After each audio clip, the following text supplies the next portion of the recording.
Kantor Wilayah Kementerian Hukum dan Hak Asasi Manusia, Kemenkumham Papua, menggelar sosialisasi edukasi mobile intelektual properti klinik Papua.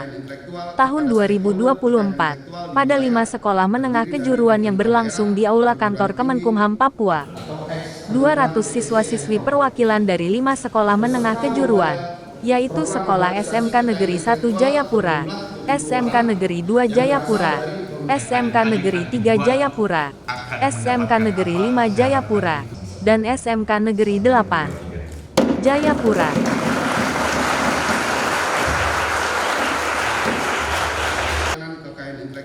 Mereka diberikan materi dari Dirjen Kekayaan Intelektual Kemenkumham. Materi sosialisasi yang diberikan kepada siswa-siswi menyangkut edukasi mobile intelektual properti klinik, yaitu sosialisasi kekayaan intelektual, sosialisasi indikasi geografis, sosialisasi konsultasi, dan pendampingan maupun pendaftaran kekayaan intelektual. Bahkan mereka juga harus mengerti dan memahami sebelum mereka melakukan bisnis usaha. Perlu dibekali pengetahuan mengenai kekayaan intelektual yang mencakup dua bagian, yaitu kekayaan intelektual komunal dan personal. Kekayaan komunal disebut dengan ekspresi budaya tradisional, pengetahuan tradisional, sumber daya energi dan indikasi geografi. Sedangkan kekayaan personal yang disebut dengan hak cipta, merek dan paten, desain tata letak terpadu.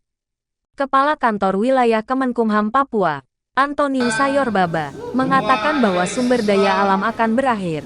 Untuk itu, Kemenkumham bersinergi dengan pemerintah Kota Jayapura maupun stakeholder, bertujuan guna memberikan kesadaran dan kemandirian dalam pengajuan kekayaan intelektual.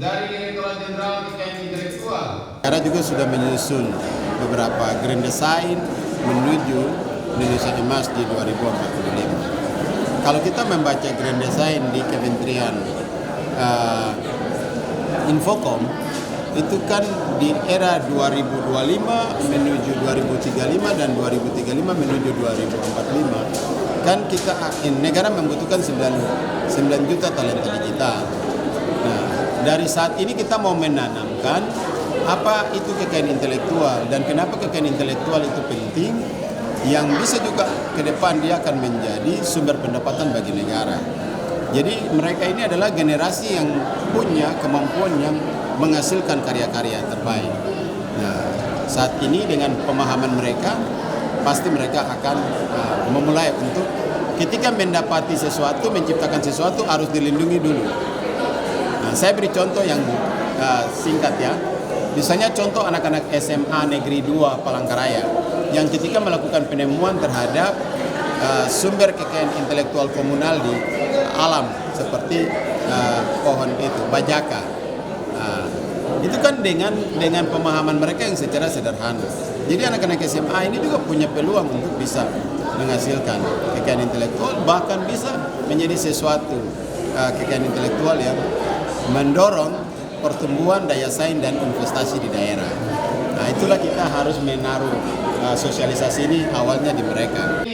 Selain itu, Asisten 3 Setda Kota Jayapura, Nur Biaji, mengajak warga yang mempunyai karya atau pekerja kreatif di Kota Jayapura dapat mendaftarkan kekayaan intelektual di Kemenkumham Papua, agar kedepannya hak karya cipta yang dimiliki tidak dapat dicuri orang lain. Sehingga kegiatan ini mereka diharapkan bisa memahami manfaat dari hak kekayaan intelektual itu sendiri, sehingga mereka akan mau mendaftar untuk mendaftarkan kekayaan intelektualnya ke pemerintah melalui Kumham Provinsi Papua. Itu yang lebih utama. Salah satu perwakilan Sekolah Negeri Khusus Pariwisata, Daud, menambahkan, sosialisasi ini sangat penting kepada kami anak sekolah. Selama ini kami belum tahu mengenai kekayaan intelektual. Setelah mendapat materi ini dapat menambah pengetahuan mengenai arti pentingnya kekayaan komunal dan personal. Dari Kantor Kemenkumham Papua. Memiliki kesan yang sangat baik karena saya juga bisa belajar tentang intelektual, kekayaan intelektual, ada juga intelektual komunal dan juga personal, juga banyak sekali hal-hal yang bisa belajar. sosialisasi ini, dan saya juga senang saya bisa terpilih untuk mengikuti sosialisasi ini. Mungkin memberitahukan teman-teman yang lain tentang sosialisasi ini, apa yang saya belajar dari sini, dan juga himbaukan kepada teman-teman apa juga yang mereka bisa dapatkan dari sosialisasi ini. Epen Ketaren melaporkan.